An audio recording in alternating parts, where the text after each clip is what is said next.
Hello aspirants. आज हम 9 जनवरी का डेली करंट अफेयर्स लेके आए हैं जो आपकी आगामी परीक्षाएं जो होने वाली हैं उनके लिए महत्वपूर्ण है। तो हम वीडियो के माध्यम से वो जितने भी तथ्य आज 9 जनवरी को हुए हैं उन सबको हम डिस्कस कर लेंगे। तो आइए हम शुरू करते हैं। ये टॉपिक्स हैं जो आज चर्चा में रहे। जैसे इंडिया ने फीमेल जो है प्लेटून तैयार किया है या पलटन तैयार की है यूएन पीस कीपर्स की। दूसरा लेनमेकैब नामक एक दवाई है जिसको यूएस एफडीए ने अप्रूव कर दिया है अल्जाइमर्स की। UP global city campaign launch हुआ है उत्तर प्रदेश में, ये स्टेट पीसीएस स्पेसिफिक है। और आईआईएसईआर का एक इन्होंने ऑर्गेनिक मटेरियल बनाया है जो पॉल्यूटेंट्स को, मतलब जो प्रदूषित तत्व जो हैं चीज़ें जो पानी को गंदा कर रहे हैं उनको सोख लेता है। उसके बाद इंडियन नेवी का एक स्प्रिंट इनिशिएटिव चालू हुआ है। जो काइट फेस्टिवल है, जो पतंगबाजी का फेस्टिवल है, वो अहमदाबाद में हमारे यहाँ शुरू हो गया है, सालाना जो होता है। उड़ीसा का एक मिशन चलता है जागा मिशन, जिसको वर्ल्ड हैबिटेट अवार्ड से सम्मानित किया गया है। एक पर्पल फेस्ट गोवा में शुरू हुआ है। और टॉप परफॉर्मिंग ग्लोबल एयरपोर्ट्स की एक लिस्ट आई हुई है एक एजेंसी के द्वारा। तो आइए हम एक एक करके इन सबको डिस्कस कर लेते हैं। ये करंट अफेयर्स आपको दोनों बाइलिंगुअल में है, हम लोग चर्चा कर लेंगे दोनों ही लैंग्वेज में, परेशान मत होइएगा। देखिए, अभी क्या हुआ है कि इंडिया ने अपनी एक फीमेल प्लाटून या फीमेल पल्टन जो है फीमेल पीस कीपर्स की, तो यूनाइटेड नेशन के इंटरिम सिक्योरिटी फोर्स जो अबे में पोजीशनड है वहाँ पर भेजने का फैसला लिया है। अभी अबे कहाँ है तो मैं आपको भी मैप पर दिखा दूंगा कि अबे पड़ता कहाँ पर है। जानकारी के लिए समझ लिए, सूडान और साउथ सूडान ये दो अफ्रीकी देश हैं। 2013 में अलग अलग हुए थे, साउथ सूडान सूडान से ही अलग हुआ था। और वहीं दोनों बॉर्डर पर एक जगह है अबे जहाँ पर ये टेंशन चल रही है। इस इम्पोर्टेंस क्यों है इतनी कि लाइबेरिया में 2007 में इंडिया ने एक फीमेल पीस कीपिंग फोर्स भेजी थी, उसके बाद ये सबसे बड़ी female peace keeping force India द्वारा है। कारण क्या है कि वहाँ पर बहुत ज़्यादा वायलेंस हो रहा है, तो उसके लिए जो बच्चे हैं, जो लेडीज़ हैं, जो फीमेल्स हैं, उनके ऊपर बहुत अत्याचार हो रहे हैं। उनके रख रखाव के लिए, उनकी हेल्प करने के लिए फीमेल लेबर फोर्स को भेजा गया है। ठीक है, तो हमारे एग्ज़ाम पॉइंट ऑफ व्यू से क्या ज़रूरी है, एक ये जगह कौन सी है, लास्ट कहाँ हुआ था, और अभी ये कौन सी जगह पड़ रहा है। ठीक है, चलिए, ये हिंदी वाला सेक्शन है, आप लोग चाहें तो देख सकते हैं। हम लोग आगे बढ़ेंगे। चलिए, यहाँ पर देखिए, ये वाला जो हिस्सा आपको ऊपर मैप में दिखाया हुआ है, ये वाला हिस्सा, ये अफ्रीका का देश है जहाँ सूडान और साउथ सूडान पड़ते हैं। और ये वो जगह है अबे एरिया जहाँ पर ये पलटन लगाई जाएगी। देख रहे हैं यहाँ ऊपर सूडान है, नीचे साउथ सूडान है। यहाँ के बॉर्डर पर यह टेंशन चल रही है, यहीं पर पोजीशन होगी। चलिए आगे बढ़ते हैं। यूएस की एफडीए ने, फूड एंड ड्रग एडमिनिस्ट्रेशन है, इसने लिकैनिमैब नामक एक दवाई है उसको अलाउ कर दिया है। ये अल्जाइमर की जो है दवाई है। अब अल्जाइमर्स क्या है, अल्जाइमर जो है जनरली एजिड जो लोग होते हैं उनमें होता है, और ये भूलने की बीमारी होती है। धीमे धीमे व्यक्ति जो है उसकी याददाश्त कम होने लगती है। तो हमारे यहाँ इंपॉर्टेंट क्या है, तो हमें ये दवाई कौन सी है, किसने अप्रूव किया है और किसने बनाई है। तो ईसाई और बायोजन नामक जो कंपनी है, इन लोगों ने बनाई है। ठीक है, चलिए, और ये एक इम्पॉर्टेंट चीज़ और देखिएगा, ये जो दवाई है लेकानेमैब, ये अल्जाइमर की मंजूरी पाने वाली कौन सी दूसरी दवा है ना। चलिए, यूपी ग्लोबल सिटी अभियान उत्तर प्रदेश में शुरू किया गया, ये बड़ा इंपॉर्टेंट है, जनवरी में आया हुआ है। अब होगा क्या, इसमें जो है एक तरह का एक कैंपेन है, अभियान है एक तरह का, और ये 100 दिन के लिए चलाया जाएगा। इसका उद्देश्य क्या है, तो इसका उद्देश्य है कुल मिला के जो शहरी क्षेत्र हैं उनको जो है साफ़ सुथरा करना है ना। उसका फोकस वही रहेगा कि शहरी सुविधाएं मिले, उनमें सुधार हो, वायु की गुणवत्ता हो, मतलब एयर पॉल्यूशन की कमी हो, स्वच्छता हो, साफ सफाई हो, सौंदर्यीकरण हो, और कचरा निपटान हो, मतलब जो आपका सॉलिड वेस्ट और लिक्विड वेस्ट जो सेग्रीगेशन होता है उसकी डंपिंग भी इम्प्रॉपर ना हो, जिससे और फर्दर पॉल्यूशन ना फैले।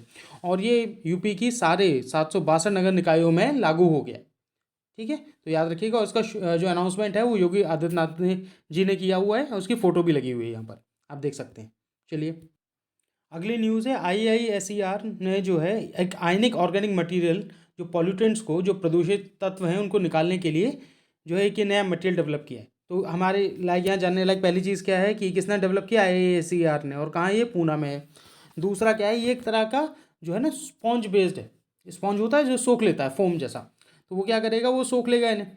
और सबसे बड़ी बात क्या है, ऑर्गेनिक है, तो जो हमारा एनवायरनमेंट है उसको नुकसान नहीं पहुँचाएगा, बायोडिग्रेडेबल है।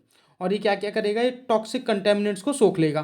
कौन कौन से, ऑर्गेनिक डाई हो गई, एंटीबायोटिक हो गई, पेस्टिसाइड हो गया, तमाम तरह के जो पॉल्यूटेंट्स हैं उनको ये सोख लेगा। और क्या है, और ये पॉल्यूशन के जितने भी तत्व हैं क्या करते हैं, ये ह्यूमन की हेल्थ जो है, मानव की जो हेल्थ है उसको नुकसान पहुंचाते हैं। ठीक है, और इससे ज़्यादा जानने लायक कुछ नहीं है, बस ये जो इंपॉर्टेंट आपको बता दिया ये ज़रूर याद रखिएगा कि IACR कहाँ है, पूना में, क्या बनाया है, एक ऑर्गेनिक मटेरियल बनाया है, बायोडिग्रेडेबल है, जो कि सोख लेता है ना, पॉल्यूटेंट्स को। चलिए, ये हिंदी में है, आप लोग चाहें तो देख सकते हैं। बात कर लेते हैं भारतीय नौसेना स्प्रिंट पहल की। अगली न्यूज़ है कि भारतीय नौसेना ने स्प्रिंट पहल लॉन्च की है। तो अब ये क्या है, तो देखिए स्प्रिंट का फुल फॉर्म होता है, जो ये क्या है, एब्रीवेशन है। तो आजकल हमारी जो मोदी जी जब से आए हैं तब से हमने देखा है कि जितनी भी नई नई गवर्नमेंट की स्कीम आ रही है वो क्या होता है, एब्रीवेशन फॉर्म में है। तो स्प्रिंट का फुल फॉर्म होता है supporting pole vaulting in R&D through innovation for defence in excellence. ठीक है, याद रखिएगा इसे। अब ये क्या है, तो इसमें भारत नौसेना ने किसके साथ करार किया है, सागर डिफेंस इंजीनियरिंग प्राइवेट लिमिटेड के साथ। याद रखिएगा, ये पूछ सकते हैं, ये MOU है। किसने लॉन्च किया, तो ये मोदी जी ने पिछले साल जुलाई में लॉन्च किया था। ये क्या है, क्या करेगा इसमें, तो इसमें क्या होगा, एक तरह के सशस्त्र नावों का निर्माण होगा। ठीक है, याद रखिएगा। इसका उद्देश्य क्या है, इसका उद्देश्य है कि जो इंडिजिनियसली जितनी भी बोट्स वगैरह हैं वो हमें इंपोर्ट ना करनी पड़े और हम घर में ही बनाएं। उसका फ़ायदा क्या हो, घर में का मतलब है भारत में ही निर्माण हो और भारत में ही उपयोग हो। इसके कई फ़ायदे होंगे। सबसे पहला फ़ायदा तो ये होगा कि हमें जो है जो विदेशी मुद्रा भंडार है उस पर जो है प्रेशर नहीं पड़ेगा। ठीक है, वो हमारा बचेगा। दूसरा हमारा सबसे बड़ा फ़ायदा होगा कि अगर इंडिया अपने आप को डेवलप कर लेता है इंडिजिनियस प्रोडक्शन में, तो हम इसका एक्सपोर्ट भी कर सकते हैं, जिससे फॉरेन करेंसी और आएगी और तमाम तरह के खर्चे भी बचेंगे, साथ में रोज़गार आएगा और कई फ़ायदे होंगे। अब ये किसके तहत लॉन्च किया जा रहा है, तो ये आज़ादी का जो अमृत महोत्सव है उसमें से एक चैलेंज है ना। जो जितने चैलेंजेस 75 चैलेंज जो दिए थे उसमें से एक चैलेंज का सॉल्यूशन है ये इंडियन नेवी का स्प्रिंट पहल। ठीक है, तो याद रखिएगा, इसमें मोदी जी का नाम अमृत महोत्सव से जुड़ा हुआ है, क्या हो रहा है इसमें। ठीक है, चलिए आगे बढ़ते हैं।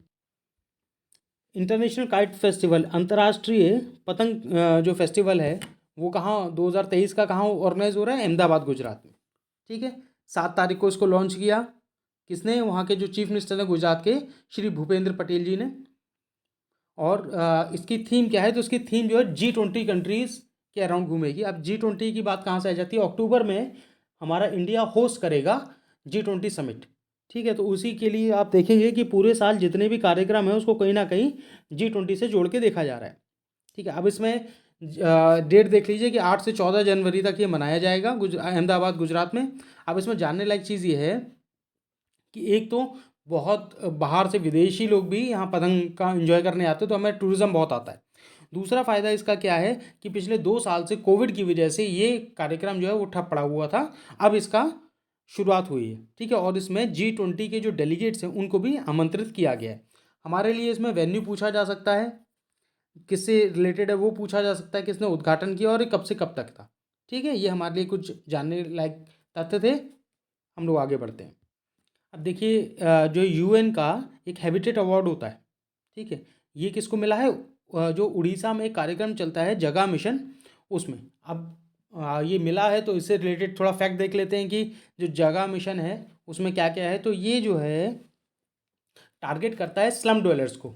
ठीक है, जो झुग्गी झोपड़ी में रहने वाले लोग हैं उनको टारगेट करता है कि उनका डेवलपमेंट करता है, उनके पास रोज़गार हो और उनके पास जो रहने की जो सुविधा है, जो व्यवस्था है वो सुनिश्चित कराना। ठीक है, कि उनको प्रॉपर वहाँ पानी मिले, उनको वहाँ सैनिटेशन की सुविधा हो, उनके घरों में टॉयलेट बना हो। ठीक है, ये सब जो आम शहरों में ज़रूरतें होती हैं वो हों, और साथ ही साथ इनके स्लम को डेवलप करना है ना, कुल मिला के वहाँ पर स्लम ही ना हो, इनके लिए पक्के घर का निर्माण कराना। ये सब इस प्रकार की कुछ इसमें पहल की जा रही है। और इसमें और क्या देखना है, इसमें हम देख लेते हैं कि पिछले 5 वर्षों में इसमें क्या किया है ना कि जो स्लम डवेलर्स हैं, झुग्गी झोपड़ी वाले हैं, वो क्या होते हैं कि कहीं भी ज़मीन मिल गई, जगह मिल गई, वहाँ लोगों ने झोपड़ी बना ली, परंतु क्या है उस ज़मीन पर इनका अधिकार नहीं होता। तो उनका अधिकार सुनिश्चित कराना भी इस पहल के अंडरटेक किया जा रहा है। ठीक है, इसमें क्या होगा कि वो ज़मीन पर है, इनको कहीं ना कहीं थोड़ी भूमि दे दी जाएगी, इनके लिए मकान बनवा दिया जाएगा, सारी सुविधा जो उपलब्ध करा दी जाएंगी, और कुल मिला के इससे क्या होगा, ये धीमे धीमे जो झुग्गी झोपड़ियाँ जो स्लम है वो ख़त्म हो जाएंगी। और साथ ही साथ यहाँ 8 शहर उड़ीसा के हैं जो पूरी तरह से झुग्गी झोपड़ी से, जो स्लम्स हैं उनसे मुक्त भी हो गए हैं। ठीक है, तो चाहे तो याद रख सकते हैं इतना डिटेल, पर संयुक्त राष्ट्र हैबिटेट अवार्ड किसको मिला है ये ज़रूर याद रखिएगा, जागा मिशन जो किसका है, उड़ीसा का। चलिए आगे बढ़ते हैं। अगली न्यूज़ है पर्पल फेस्ट के बारे में। तो पर्पल फेस्ट का कहाँ जो है शुरू हुआ है, तो ये हुआ है कहाँ, गोवा में शुरू। ठीक है, इसकी थीम याद रखिएगा, सेलिब्रेटिंग डाइवर्सिटी, ये इसकी थीम है। गोवा में ऑर्गेनाइज हुआ, 6 जनवरी को ये शुरू हुआ था। और इसका उद्घाटन किसने किया, डॉक्टर वीरेंद्र कुमार ने, जो सेंट्रल मिनिस्टर हैं, यूनियन मिनिस्टर हैं सोशल जस्टिस और एम्पावरमेंट के।